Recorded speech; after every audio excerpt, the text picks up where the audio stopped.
Hello दोस्तों। और discovery IAS academy में आपका स्वागत है।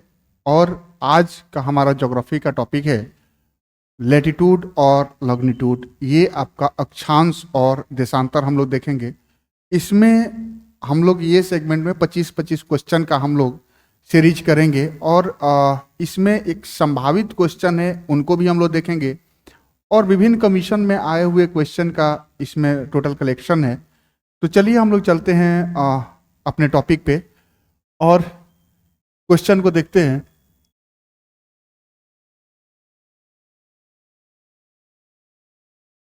ये हमारा पहला क्वेश्चन है और ये क्वेश्चन है आपको फर्स्ट क्वेश्चन है। तो देखिएगा, दो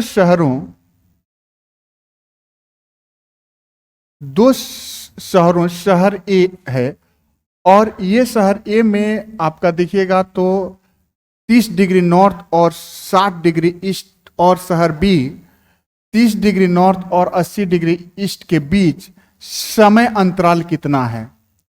अब हम आते हैं तो हम देखते हैं ये हमारी पृथ्वी है और पृथ्वी गोल है और ये समय का हम निर्धारण करते हैं। तो समय के निर्धारण के लिए आपका ये हमारा देशांतर है, यानी कि देशांतर रेखा किसे कहते हैं? वैसी इमेजिनरी लाइन जो नॉर्थ पोल को साउथ पोल से मिलाने वाली इमेजिनरी लाइन को हम लोग देशांतर रेखा बोलते हैं। ये आपको इसको खींचा गया है, ये जीएमटी है, 0 डिग्री देशांतर रेखा, और ये ग्रीनविच वेधशाला से खींचा गया है। ठीक है, ग्रीनविच वेधशाला के पास से इसको खींचा गया है। तो यानी कि जो 0 डिग्री हमारी देशांतर रेखा है, ये आपको इसको ग्रीनविच मेन टाइम या आपको 0 डिग्री देशांतर रेखा बोलते हैं, या प्रधान मध्याह्न रेखा भी बोलते हैं इसको। तो यहां से इसके पूरब जाएंगे तो ये आपका ईस्ट हो जाता है और ये आपका वेस्ट हो जाता है। अब ईस्ट में जैसे जैसे जाएंगे तो 1 डिग्री देशांतर, 2 डिग्री देशांतर, 3 डिग्री देशांतर, 4 डिग्री देशांतर, ऐसे करते करते 180 डिग्री देशांतर खींचा गया है ईस्ट में और 180 डिग्री देशांतर भी आपका वेस्ट में। तो टोटल देशांतरों की संख्या जो है वो जो है आपका 360 होगा। और यहां पर हम देखते हैं तो ये देशांतर जो है आप देखिएगा तो नॉर्थ पोल और साउथ पोल पर आकर के एक दूसरे से मिल जाती हैं। इसका मतलब ये हुआ कि अगर पृथ्वी गोल है तो इसका मतलब ये हुआ कि देशांतरों की जो बीच की दूरी है, ये जैसे जैसे ऊपर हम जाएंगे और जैसे जैसे नीचे जाएंगे, यानी कि ये हमारा इक्वेटर है, 0 डिग्री अक्षांश रेखा, या इसे हम क्या कहते हैं, भूमध्य रेखा भी बोलते हैं, भूमध्य रेखा भी बोलते हैं, या इसे हम 0 डिग्री अक्षांश रेखा, भूमध्य रेखा, इसको हम इक्वेटर के नाम से भी हम लोग जानते हैं।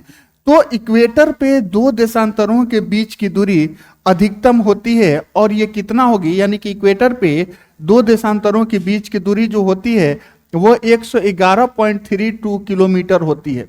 लेकिन जैसे जैसे इक्वेटर से हम नॉर्थ या साउथ की तरफ जाएंगे तो देशांतरों के बीच की दूरी घटती जाती है। ठीक है, अब यहां पर आते हैं और ये 0 डिग्री आपको 90 डिग्री नॉर्थ और 90 डिग्री साउथ, यानी कि पोल दोनों नॉर्थ पोल या साउथ पोल पर जाकर के एक दूसरे से मिल जाती है। तो इनके बीच की दूरी काफी कम होती है। और पृथ्वी आपको जो मूव करती है एंटी क्लॉक मूव करती है, और एंटी क्लॉक जब मूव करती है तो एक देशांतर पृथ्वी को घूमने में आपको कितना मिनट, 4 मिनट का टाइम लगता है। तो एक देशांतर घूमने में पृथ्वी को 4 मिनट का टाइम लगता है। तो अब आते हैं 15 देशांतर घूमने में पृथ्वी को कितना टाइम लगेगा, 1 घंटे का टाइम लगेगा। अब यहां पर हम देख रहे हैं कि एक देशांतर पृथ्वी को मूव करने में 4 मिनट का टाइम लग रहा है। तो इसी तरह से 15 देशांतर घूमने में पृथ्वी को कितना मिनट का टाइम लग रहा है, आपको 60 मिनट का टाइम लग रहा है, 1 घंटे का टाइम लग रहा है। अब ये पूरब की, चूंकि पृथ्वी जो है एंटी क्लॉकवाइज मूवमेंट करती है, एंटी क्लॉकवाइज घूमती है, तो पूरब में समय क्या होगा, 4 मिनट, प्रत्येक देशांतर पर 4-4 मिनट बढ़ते जाएगा। और पश्चिम में आपका इसके अपेक्षा 0 डिग्री देशांतर रेखा जो है जीएमटी है, इससे पश्चिम में जाएंगे तो 4-4 मिनट घटते जाएगा। तो ये पूरब में टाइम प्लस होगा और पश्चिम में टाइम में क्या होगा, माइनस होगा। ठीक है, तो यहां पे जीएमटी से पूरब में जाएंगे तो 4 मिनट पर देशांतर 4 मिनट प्लस होगा, और जीएमटी से पश्चिम में जाएंगे तो प्रत्येक देशांतर 4 मिनट आपका घटते जाएगा। तो अब यहां पर आपका क्वेश्चन है, क्वेश्चन हम लोग अब क्वेश्चन पे आते हैं। कह रहा है कि आपका 60 डिग्री ईस्ट यानी कि 60 डिग्री ईस्ट है, और आपका दूसरा शहर शहर बी है वह 80 डिग्री ईस्ट है। तो शहर ए आपका कितना डिग्री है, 60 डिग्री ईस्ट है, और शहर बी जो है 80 डिग्री ईस्ट है। दोनों ईस्ट में ही है, तो इसका मतलब है कि 60 डिग्री ईस्ट और 80 डिग्री ईस्ट, तो दोनों के बीच डिफरेंस देशांतर, ये अंतर कितना हो गया, 20 डिग्री का अंतर हो गया, 20 डिग्री देशांतर का अंतर हो गया। यानी कि कोई शहर है और उसका लैटिट्यूडनल स्थिति जो है 60 डिग्री ईस्ट में, यानी कि ग्रीनविच से 60 डिग्री पूरब में है, और बी शहर है ग्रीनविच से 80 डिग्री पूरब में है। तो अब यहाँ पे अंतर अगर देखते हैं तो 20 डिग्री का अंतर होता है, 20 देशांतर का अंतर होता है। और हम पहले ही बताए थे कि 20 देशांतर को पार करने में, पृथ्वी को एक देशांतर पार करने में, घूमने में 4 मिनट का टाइम लगता है। तो 20 देशांतर घूमने में, मूवमेंट करने में कितना मिनट का टाइम लगेगा, 20 चौका 80 मिनट। अब 80 मिनट बराबर कितना हो गया, 1 घंटा 20 मिनट। तो ये आपका 80 मिनट है, या फिर आपका रहेगा 1 घंटा 20 मिनट। तो यहां पर आपका जो आंसर होगा वो आपका ए आंसर हो जाएगा। अगले क्वेश्चन पे हम लोग चलते हैं। तो अगला क्वेश्चन देखते हैं, तो आपका दिखाई देता है कि अंतरराष्ट्रीय तिथि रेखा, ये जो हमारा अंतरराष्ट्रीय तिथि रेखा है, यहां पर देखिएगा तो अंतरराष्ट्रीय तिथि रेखा है, और अंतरराष्ट्रीय तिथि रेखा खींची जाती है, खींची गई है। कहां से खींची गई है, तो आप देखिएगा तो 180 डिग्री देशांतर जो रेखा है, 180 डिग्री लॉन्गिट्यूड है, उसको अंतरराष्ट्रीय तिथि रेखा माना जाता है, क्योंकि यहां पर इसके पूरब या पश्चिम में डेट क्या होता है, चेंज हो जाता है। अब क्यों चेंज हो जाता है, जब 180 इंटू 4 करेंगे, 180 इंटू 4 यानी कि 180 देशांतर पूरब हो या 180 देशांतर पश्चिम हो, तो पृथ्वी को एक देशांतर मूव करने में 4 मिनट का टाइम लगता है, घूमने में 4 मिनट का टाइम लगता है। तो 180 देशांतर इंटू 180 इंटू 4 कर देंगे तो ये कट पीट के आपका 12 घंटा हो जाएगा इसका टाइम, और 12 घंटा में आप आते हैं तो ये आपका डेट जो है चेंज हो जाता है। तो इसीलिए जब हम आते हैं तो ये 180 डिग्री देशांतर जो है आपका इंटरनेशनल डेट लाइन के नाम से जाना जाता है, और ये प्रशांत महासागर है। प्रशांत महासागर में आते हैं तो ये आपको दिखेगा, प्रशांत महासागर होगा, यह बेरिंग स्ट्रीट होगा, बेरिंग जलसंधि, जलसंधि। तो ये आपको प्रशांत महासागर से होकर गुजरता है, या फिर आपको कहीं कहीं पे रहता है कि बेरिंग जलसंधि से होकर के ये आपका 180 डिग्री देशांतर रेखा खींचा गया है, या अंतरराष्ट्रीय तिथि रेखा जो है, अंतरराष्ट्रीय तिथि रेखा के जगह पर 180 डिग्री देशांतर भी लिखा जाता है। तो अंतरराष्ट्रीय तिथि रेखा है, ये प्रशांत महासागर से होकर के गुजरती है, और ये आपको कहीं कहीं पे होगा कि बेरिंग जलसंधि, तो बेरिंग जलसंधि से होकर के भी ये गुजरती है। अगला हम आते हैं, अगले क्वेश्चन पर आते हैं। तो निम्नलिखित में से 0 डिग्री अक्षांश और 0 डिग्री देशांतर रेखा की भौगोलिक स्थिति क्या है। तो यहां पर जब हम देखेंगे तो 0 डिग्री अक्षांश और 0 डिग्री देशांतर का भौगोलिक स्थिति देखिएगा तो ये आपको दिखाई देगा,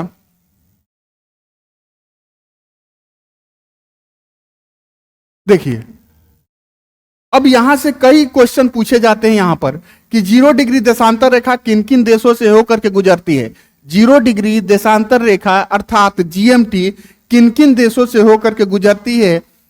अब यहां पर देखिएगा तो 0 डिग्री देशांतर रेखा हमारा जो दिखाई देगा, ये आपको यहां पर देख रही है, ये आपका ये 0 डिग्री देशांतर रेखा है। अब 0 डिग्री देशांतर रेखा है तो ये 0 डिग्री देशांतर रेखा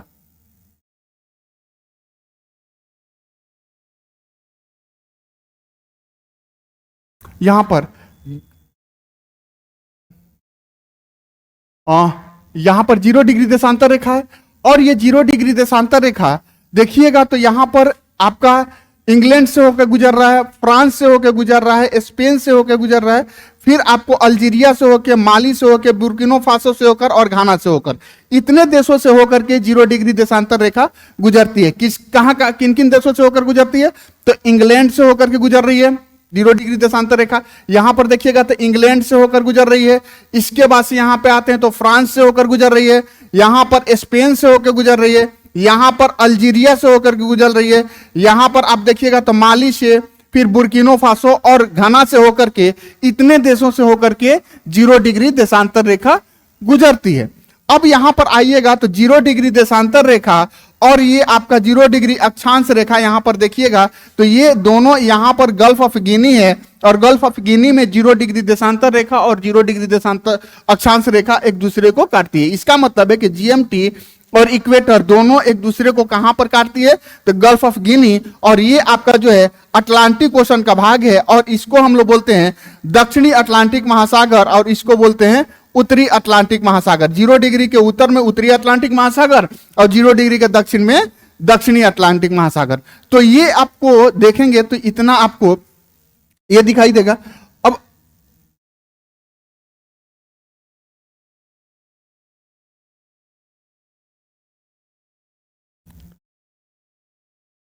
तो हमारा जो क्वेश्चन था कि निम्नलिखित में से 0 डिग्री अक्षांश और 0 डिग्री देशांतर रेखा की भौगोलिक स्थिति क्या है। 0 डिग्री अक्षांश और 0 डिग्री देशांतर रेखा एक दूसरे को कहां पर काटती है तो ये दक्षिणी अटलांटिक महासागर में एक दूसरे को काटती है। अब यहां पर फिर हम देख लेते हैं कि 0 डिग्री जो है देशांतर रेखा किन किन देशों से होकर गुजरती है। देशांतर रेखा तो एक तो हो गया इंग्लैंड, दूसरा आपका हो गया फ्रांस, तीसरा हो गया स्पेन, चौथा अल्जीरिया, पांचवा माली,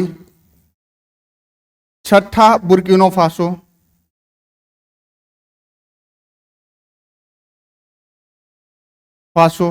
और ये आपको घाना। इतना से होकर के ये आपका 0 डिग्री देशांतर रेखा गुजरती है और एक दूसरे को कहां पे काटती है दक्षिणी अटलांटिक महासागर या आप कहें तो गिनी की खाड़ी में काटती है। गिनी की खाड़ी दक्षिणी अटलांटिक महासागर का ही पार्ट है। अब अगले क्वेश्चन पे हम लोग आते हैं तो अगला क्वेश्चन हमारा है कि निम्नलिखित में से किस राज्य से होकर के कर्क रेखा गुजरती है। किस राज्य से होकर के कर्क रेखा गुजरती है। भारत के निम्नलिखित में से किस राज्य से होकर के कर्क रेखा गुजरती है। तो कर्क रेखा भारत के जिन जिन राज्यों से होकर गुजरती है तो हम देखें तो आपको मिजोरम से होकर गुजर रही है, मिजोरम, फिर आपको त्रिपुरा से होकर गुजर रही है, फिर आपको पश्चिम बंगाल, इसके बाद से झारखंड, छत्तीसगढ़, मध्य प्रदेश, आपको मध्य प्रदेश, राजस्थान और गुजरात। इतने राज्यों से होकर के आपको कर्क रेखा गुजरती है। कर्क रेखा को इंग्लिश में हम ट्रॉपिक ऑफ कैंसर के नाम से जानते हैं और 23.5 डिग्री नॉर्थ अक्षांश को कर्क रेखा के नाम से जानते हैं या कर्क आपको टॉपिक ऑफ कैंसर के नाम से जानते हैं। तो अब अगला क्वेश्चन कई बार पूछा हुआ है कि भारत के कितने राज्यों से होकर के कर्क रेखा गुजरती है। तो आपको 8 राज्यों से होकर के कर्क रेखा गुजरती है। 8 राज्यों से होकर के कर्क रेखा गुजरती है। अब दूसरा क्वेश्चन आपसे पूछा जाता है कि कर्क रेखा किन किन देशों से होकर के गुजरती है, हम लोग आगे देखेंगे। तो यहां पर हम लोग क्या देखें अभी कि अब इसमें से कौन सा राज्य से होकर के कर्क रेखा गुजरती है। तो दिख रहा है मिजोरम से होकर गुजरती है, महाराष्ट्र से नहीं गुजरती है, उड़ीसा से नहीं गुजरती है, मेघालय से नहीं गुजरती है, मिजोरम से गुजरती है। कर्क रेखा मिजोरम, त्रिपुरा, पश्चिम बंगाल, झारखंड, छत्तीसगढ़, मध्य प्रदेश, राजस्थान और गुजरात से होकर के कर्क रेखा गुजरती है। अब अगला क्वेश्चन हम आते हैं, अगले क्वेश्चन पे आते हैं। तो आपका अगला क्वेश्चन हमें दिखाई दे रहा है कि अफ्रीका की कांगो नदी 2 बार काटती है। किसको 2 बार काटती है। तो भूमध्य रेखा को कांगो नदी 2 बार काटती है। किसको, भूमध्य रेखा को 2 बार कांगो काटती है। इसके बाद से आते हैं कर्क रेखा को जो है माही 2 बार काटती है। माही नदी कर्क रेखा को 2 बार काटती है। मकर रेखा को 2 बार काटने वाली नदी कौन सी है, लिम्पोपो नदी मकर रेखा को 2 बार काटती है। लिम्पोपो नदी ये आपको साउथ अफ्रीका में है, ये आपको इंडिया में है और आपको भूमध्य कर्क रेखा, मकर रेखा और भूमध्य रेखा को देखिएगा तो आपको जो है कांगो नदी भूमध्य रेखा को 2 बार काटती है, कर्क रेखा को माहिर नदी 2 बार काटती है और मकर रेखा को लिम्पोपो नदी 2 बार काटती है। अगले क्वेश्चन पे हम चलते हैं। अगला क्वेश्चन हमारा है, यदि 2 स्थानों के बीच का समय अंतराल 2 घंटे 20 मिनट का है, 2 घंटे 20 मिनट का है, तो देशांतर में कितना देशांतर का अंतर होगा। पहले ही मैं बताया था कि पृथ्वी अपने अक्ष पर एक देशांतर घूमने में 4 मिनट का समय लेती है, तो 2 घंटा 20 मिनट घूमने में कितना मिनट का टाइम लेगी, तो 2 घंटा 20 मिनट घूमने में 60 दूनी 120 मिनट प्लस आपका जो है 20 मिनट 140 मिनट हो गया। अब 140 मिनट हो गया, यानी कि 2 घंटा, तो 2 घंटा बराबर 120 मिनट और प्लस 20 मिनट 140 मिनट, 140 मिनट का डिवाइडेड बाई 4 करेंगे तो कितना होगा, आपको 35 डिग्री का अंतर होगा। मेरी बात समझ पा रहे होंगे कि 1 डिग्री देशांतर को घूमने में आपको कितना मिनट का टाइम लेती है, 4 मिनट का टाइम लेती है। तो 15 डिग्री देशांतर घूमने में 1 घंटे का टाइम, तो 60 डिग्री देशांतर घूमने में आपको, तो यहां पर अब आपका क्या है कि यहां पर 2 घंटे की बात बोल रहा है, तो 15 डिग्री देशांतर घूमने में कितना मिनट का टाइम, 1 घंटे का। 30 डिग्री देशांतर घूमने में 2 घंटे का टाइम लेती है और फिर 20 मिनट में कितने देशांतर घूमेगी, 4 देशांतर, 5 चौका 20 यानी कि 5 देशांतर। अब 5 देशांतर 30 प्लस 5 आपका हो गया 35 देशांतर अंतर होगा।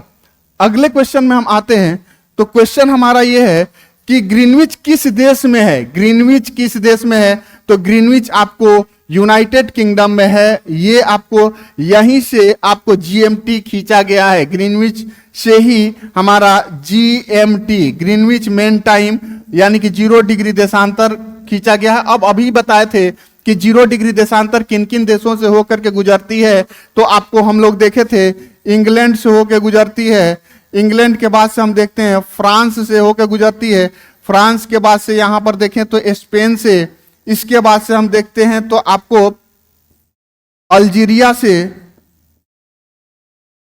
से, माली से, बुर्किनो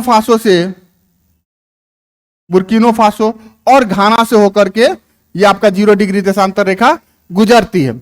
अगले क्वेश्चन पे हम आते हैं, तो अगला क्वेश्चन हमारा जो है वह है आपका ग्रीनविच, काहिरा का समय ग्रीनविच से 2 घंटा आगे है। अब यहां पर 2 चीजों को देखना है। काहिरा क्या है, कोई शहर है। अब यहां पर आते हैं तो ये ग्रीनविच से 2 घंटा आगे है, ग्रीनविच से जीएमटी से 2 घंटा आगे है। अब आगे का मतलब हो गया ये, अब आगे का मतलब क्या हो गया, पूरब में है। अब जब पीछे रहता तो ये आपको जीएमटी से पश्चिम की बात बोलता, तो आगे है तो 2 घंटा आगे है। इसका मतलब है कि 2 घंटा पृथ्वी 2 घंटे में कितने देशांतर घूम लेगी, तो अगर 1 मिनट में 4 मिनट में 1 देशांतर घूम रही है, तो पृथ्वी 2 घंटे में कितना देशांतर घूमेगी, तो 1 घंटे में 15 देशांतर और 2 घंटे में 30 देशांतर। तो 30 देशांतर और आगे की बात बोला है यहां पर, तो 30 देशांतर आगे मतलब कि ग्रीनविच से पूरब में होगा। ग्रीनविच से जब अगर ये पीछे रहता तो ग्रीनविच से पश्चिम में होता, और ये आगे है तो ग्रीनविच से पूरब में होगा। तो यहां पर देखते हैं तो 30 देशांतर आपको जो है पूर्वी देशांतर यहां पर है, यानी कि काहिरा की स्थिति कहां पर है, 30 डिग्री पूर्वी देशांतर में है, 30 डिग्री ईस्ट में है, और यह मिस्र में है, मिस्र की राजधानी। अगला क्वेश्चन हम आते हैं, अगले क्वेश्चन पे देखेंगे तो कौन सा देशांतर प्रधान यामयोतर के साथ मिलकर ग्लोब पर बृहत वृत्त का निर्माण करता है। तो जब ग्लोब पर हम 180 डिग्री देशांतर देखिएगा तो वो आपको जीएमटी के साथ मिलकर के बृहत वृत्त का निर्माण करेगा, जीएमटी के साथ मिलकर के बृहत वृत्त का निर्माण करेगा। तो आपको 180 देशांतर इसका आंसर होगा। आप लोग ग्लोब पर इसको जरूर देखिएगा। अगला क्वेश्चन हम आते हैं, तो अगला क्वेश्चन हमारा है भूमध्य रेखा, कर्क रेखा और मकर रेखा तीनों निम्नलिखित में से किस महाद्वीप से गुजरती है, भूमध्य रेखा, कर्क रेखा और मकर रेखा। तो जब इन तीनों को देखेंगे, यहां पर देखिए ये हमारा जो है आपको इक्वेटर हो गया, ये इक्वेटर, ठीक है, इसके बाद से हम आते हैं ट्रॉपिक ऑफ कैंसर और Tropic of Capricorn. Tropic of Capricorn, तो यहां से हम देख रहे हैं, तो ये तीनों जो रेखाएं हैं वो किस महाद्वीप से होकर गुजर रही है? तो ये यहां पर देखिएगा, तो अफ्रीका महाद्वीप से ये तीनों रेखाएं गुजर रही है। ये अफ्रीका महाद्वीप से तीनों रेखाएं गुजर रही है। तो क्वेश्चन आपका ये है कि ये एकमात्र ऐसा महाद्वीप है जिससे तीनों जो मेजर आपका जो लाइन है वो गुजर रही है। तो कर्क रेखा, मकर रेखा और भूमध्य रेखा, ये तीनों की किस महाद्वीप से होकर गुजरती है? तो अफ्रीका महाद्वीप से होकर के ये तीनों लाइन गुजरती है। अभी जस्ट हम लोगों ने देखा था, ये हमारी कांगो रिवर है। कांगो रिवर जो है कर्क रेखा इक्वेटर को 2 बार काटती है। यहां पर देखेंगे तो लिम्पोपो रिवर है, ये लिम्पोपो रिवर जो है किसको काटती है 2 बार? तो ये आपको काटती है मकर रेखा को 2 बार काटती है। और यहां पर माही रिवर है, तो माही आपको 2 बार काटती है। किसको काटती है? तो ये कर्क रेखा को 2 बार काटती है। अगला क्वेश्चन में हम लोग चलते हैं। अगला क्वेश्चन, तो हम लोग क्वेश्चन देखे थे कि भूमध्य रेखा, कर्क रेखा और मकर रेखा तीनों रेखाएं किस एक महाद्वीप से होकर के गुजरती है? तो ये आपका अफ्रीका महाद्वीप से होकर के ये तीनों रेखाएं गुजरती है। अगला क्वेश्चन पर हम आते हैं। तो अगला क्वेश्चन, निम्नलिखित में से कौन सा एक जलडमरूमत अंतरराष्ट्रीय तिथि रेखा के सर्वाधिक निकट है? तो कुछ ही देर पहले हम क्वेश्चन में हम लोग देखे थे इसको कि आपका जो है ये जो है आपका बेरिंग जल संधि जो है आपको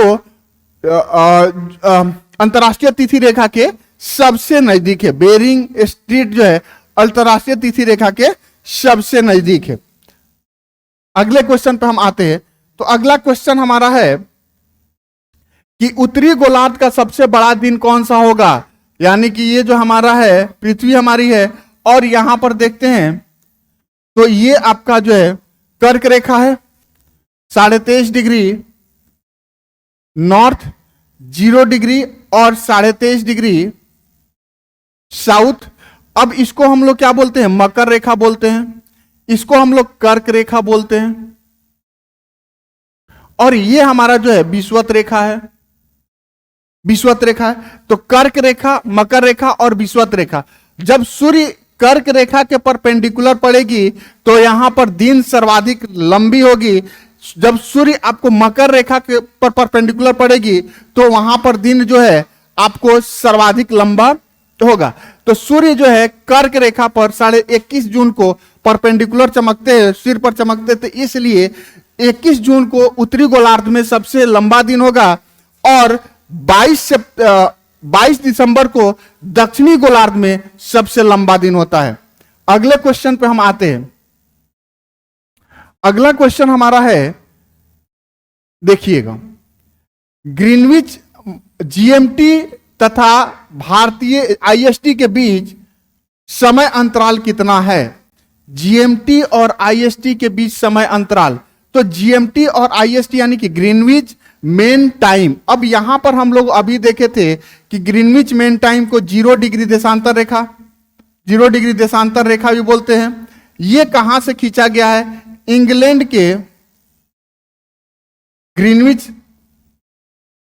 ग्रीनविच वेधशाला के पास से खींचा गया है। अब ये 0 डिग्री देशांतर रेखा किन किन देशों से होकर के गुजरती है? तो 0 डिग्री देशांतर रेखा इंग्लैंड से,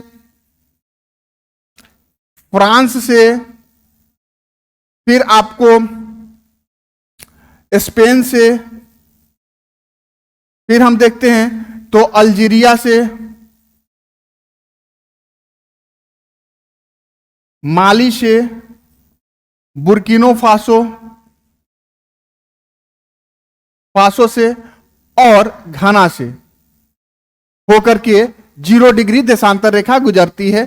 तो यहां पर हम देखते हैं, अब यहां पर आपका आएगा कि कह रहा है कि जीएमटी यानी कि 0 डिग्री और भारत का आईएसटी जो समय है, IST Indian standard time 82.5 degree north, 82.5 degree east है। तो 82.5 डिग्री ईस्ट से भारत का समय निर्धारित किया जाता है और इसे इंडियन स्टैंडर्ड टाइम के नाम से जाना जाता है। अब यहां से क्वेश्चन आपको निकलता है एक तो कि जो आईएसटी है यानी कि इंडियन स्टैंडर्ड टाइम, ये या 82.5 डिग्री देशांतर रेखा भारत के किन किन राज्यों से होकर के गुजरती है, तो ये आपका हो गया यूपी से गुजरती है, एमपी से गुजरती है, आंध्र प्रदेश से गुजरती है, छत्तीसगढ़ से गुजरती है और उड़ीसा से गुजरती है, उड़ीसा से। तो आपका ये हो गया कि 0 डिग्री जो 82.5 डिग्री ईस्ट जो भारत का स्टैंडर्ड टाइम जिससे निर्धारित किया जाता है, जिसे आईएसटी के नाम से भी हम जानते हैं, वो किन किन राज्यों से गुजर रही है, तो आपका जो है यूपी से, एमपी से, आंध्र प्रदेश से, छत्तीसगढ़ से और उड़ीसा से। अब हम आते हैं क्वेश्चन पे, तो यहां पर क्वेश्चन हम देखेंगे तो आपको आ रहा है कि जीएमटी मतलब 0 डिग्री देशांतर और भारत का आईएसटी किससे निर्धारित किया है, 82.5 डिग्री ईस्ट। अब इसके बीच समय अंतराल कितना है, तो पृथ्वी को मैं पहले ही बताया था कि पृथ्वी को एक देशांतर घूमने में 4 मिनट का टाइम लगता है, तो 82.5 देशांतर घूमने में कितना मिनट का टाइम लगेगा, तो 82.5 इंटू 4 कर दीजिएगा। अब जितना आएगा वो आपका क्या होगा, उतना मिनट हो जाएगा और उसको घंटा में चेंज कर लीजिए, तो आप देखिएगा तो 5 घंटे 30 मिनट का टाइम लगेगा पृथ्वी को। जीएमटी और आपको आईएसटी के बीच समय का अंतराल कितना है, 5 घंटा 30 मिनट, क्योंकि इसके बीच का जो देशांतरीय डिफरेंस है वो 82.5 डिग्री का अंतर है। अब 82.5 डिग्री का अंतर है तो एक देशांतर घूमने में 4 मिनट, तो 82.5 देशांतर घूमने में 82.5 इंटू 4 करेंगे और उसके बाद से 60 डिवाइडेड बाई 60 करेंगे तो ये निकल के आएगा 5 घंटा 30 मिनट। अब 5 घंटा 30 मिनट आगे होगा, अगर ग्रीनविच पे दोपहर का 12 बज रहा है तो भारत में टाइम क्या होगा, तो 5:30 बजे शाम होगा। अगला क्वेश्चन पे हम आते हैं, अगले क्वेश्चन पे आते हैं तो कह रहा है किसी स्थान का मानक समय निर्धारित करने का आधार क्या है। तो पहले ही हम लोग देखते हैं किसी स्थान का मानक समय निर्धारित करने का आधार हो गया प्रधान मध्याह्न रेखा हो गया, प्रधान मध्याह्न रेखा, या इसे जीएमटी बोलते हैं या जीएमटी 0 डिग्री देशांतर बोलते हैं, ठीक है। इसी के आधार पर हम इस समय का निर्धारण करते हैं। अगले क्वेश्चन पे हम आते हैं। अगला जो हमारा क्वेश्चन है वह क्या है,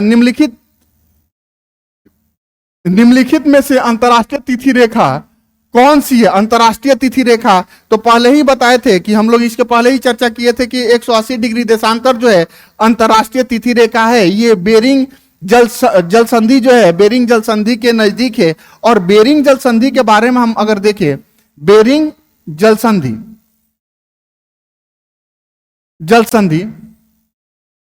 तो बेरिंग जल संधि देखेंगे तो ये जो है जल संधि क्या होता है, वैसा सकरा जलीय भाग जो 2 मेजर वाटर बॉडी को जोड़ता है, 2 सागर या महासागर को जोड़ता है और 2 बड़े स्थल को अलग करता है।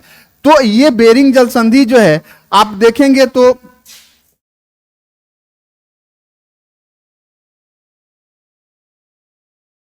ये देखिए, ये यहां पर बेरिंग जल संधि है, यहां पर बेरिंग जल संधि है। अब बेरिंग जल संधि है तो ये आपका रूस है और ये अलास्का है, तो रूस को अलास्का से अलग करता है।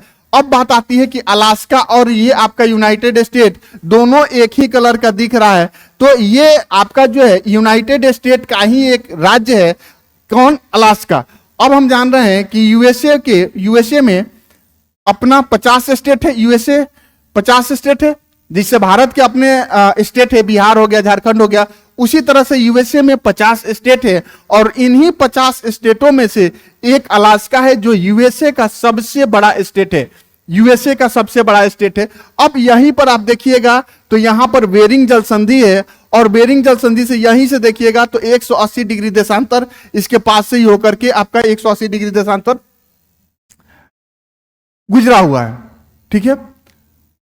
180 डिग्री देशांतर यहां से होकर के गुजरा हुआ है। तो यहां पर जब हम देखते हैं तो आपका जो है, अब यहां से 3-4 क्वेश्चन हो गया कि बेरिंग जल संधि किसको किसको अलग करता है, तो एशिया को अमेरिका से अलग करता है, या आपको होगा तो रूस को अलास्का से अलग करता है, किसको किसको जोड़ता है, तो यहां पर देखिएगा तो पैसिफिक ओशन को आर्कटिक ओशन से जोड़ता है, या आप देखें तो बेरिंग स्ट्रीट को ब्यूफोर्ट सी से जोड़ता है, तो यहां पर बेरिंग सी को ब्यूफोर्ट सी से जोड़ता है। तो ये आपका जो है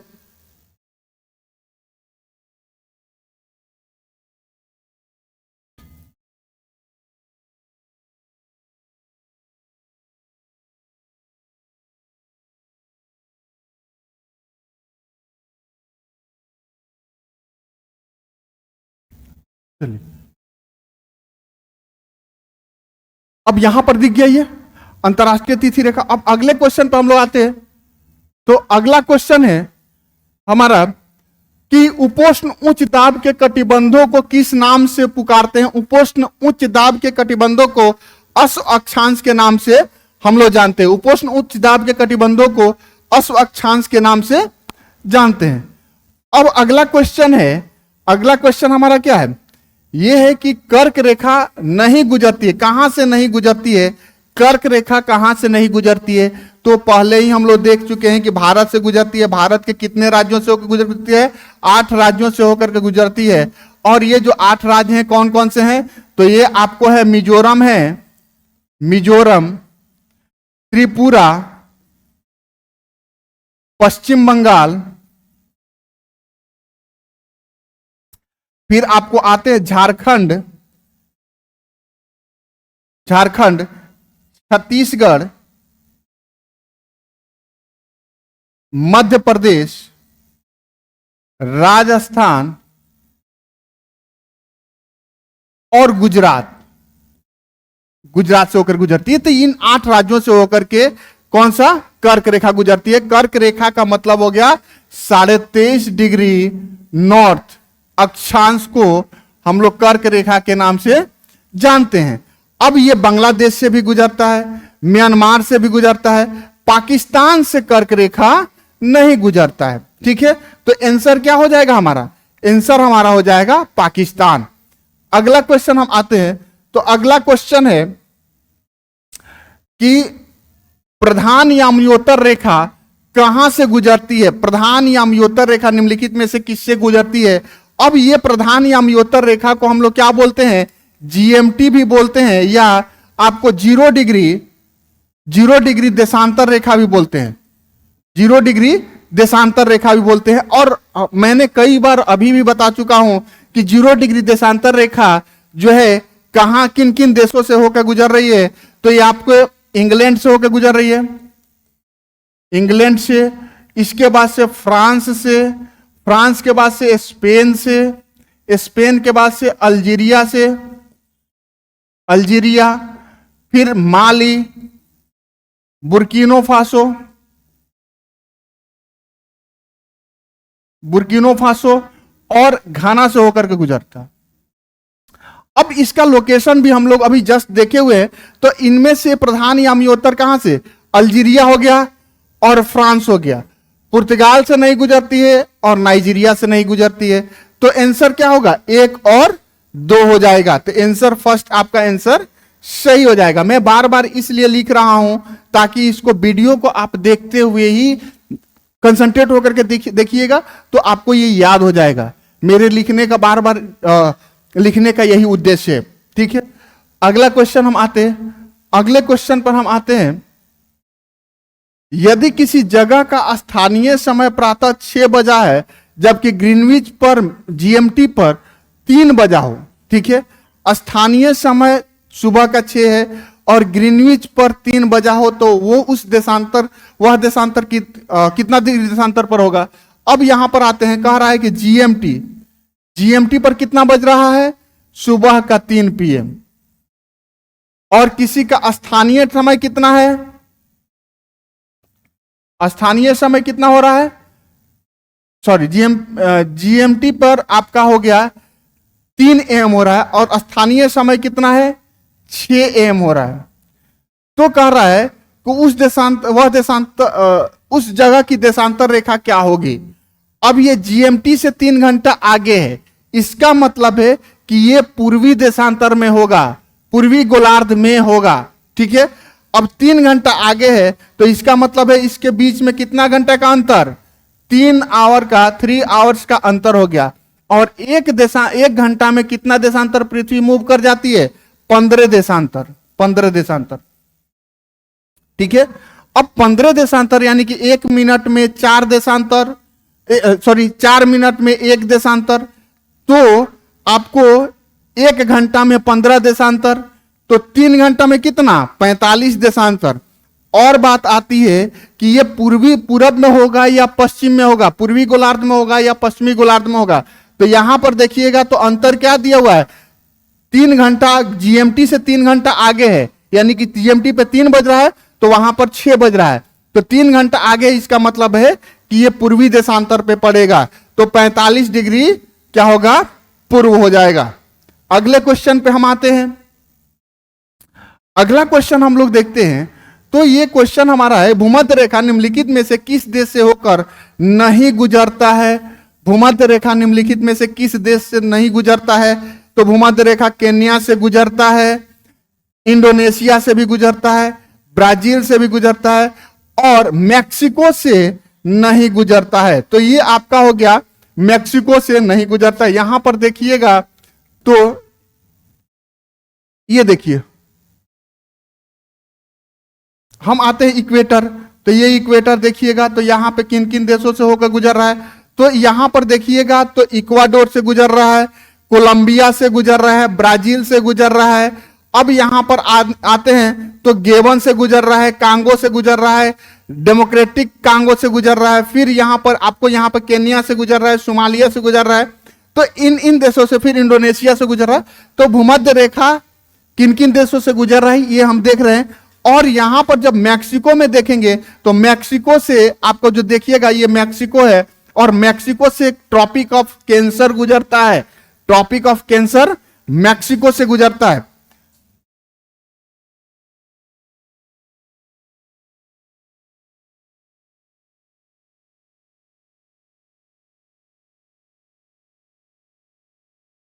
ठीक है, तो हम लोग क्या देख रहे थे कि भूमध्य रेखा निम्नलिखित में से किस देश से होकर नहीं गुजरती है? तो भूमध्य रेखा केन्या से गुजरती है, इंडोनेशिया से गुजरती है, ब्राजील से गुजरती है, मैक्सिको से भूमध्य रेखा नहीं गुजरती है। अगले क्वेश्चन पे हम लोग आते हैं, तो परस्पर 2 देशांतरों के बीच की दूरी अधिकतम कहां पर होती है? परस्पर 2 देशांतरों के बीच की दूरी अधिकतम कहां पर होती है? मैं पहले ही क्लास के शुरुआत में बताया था कि आप, ये पृथ्वी है और ये इक्वेटर है और ये आपका देशांतर रेखा है। तो देशांतर रेखा है तो ये आपको हम आते हैं तो ये पोल पर सभी देशांतर एक दूसरे से मिल जाती है, नॉर्थ पोल और साउथ पोल पर सभी देशांतर एक दूसरे से मिलती हैं, और इक्वेटर पर इनके बीच की दूरी अधिकतम होती है। इनके बीच की दूरी इक्वेटर पर अधिकतम होती है, और वो होता कितना है? 111.32 किलोमीटर होता है। और जैसे जैसे इक्वेटर से नॉर्थ और इक्वेटर से साउथ हम जाएंगे वैसे वैसे देशांतरों के बीच की दूरी कम होती जाएगी। तो ये हमारा रहा 21 क्वेश्चन है, और फिर इसका जो है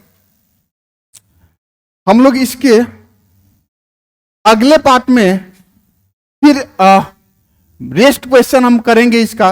तो अक्षांश और देशांतर का जो ये क्वेश्चन होगा वह आपका पार्ट 2 और पार्ट 3 आएगा। लगभग 90 क्वेश्चन के आसपास हम लोग अक्षांश और देशांतर को करेंगे। 90 क्वेश्चन के आसपास अक्षांश देशांतर से करेंगे, क्योंकि इसमें जो क्वेश्चन है जितने भी पीसीएस और आईएएस के आए हुए क्वेश्चन है वो हैं, प्लस संभावित क्वेश्चन का इसमें कलेक्शन दिया हुआ है। तो आप लोग इसको देखिए। चलिए इतना ही, थैंक यू।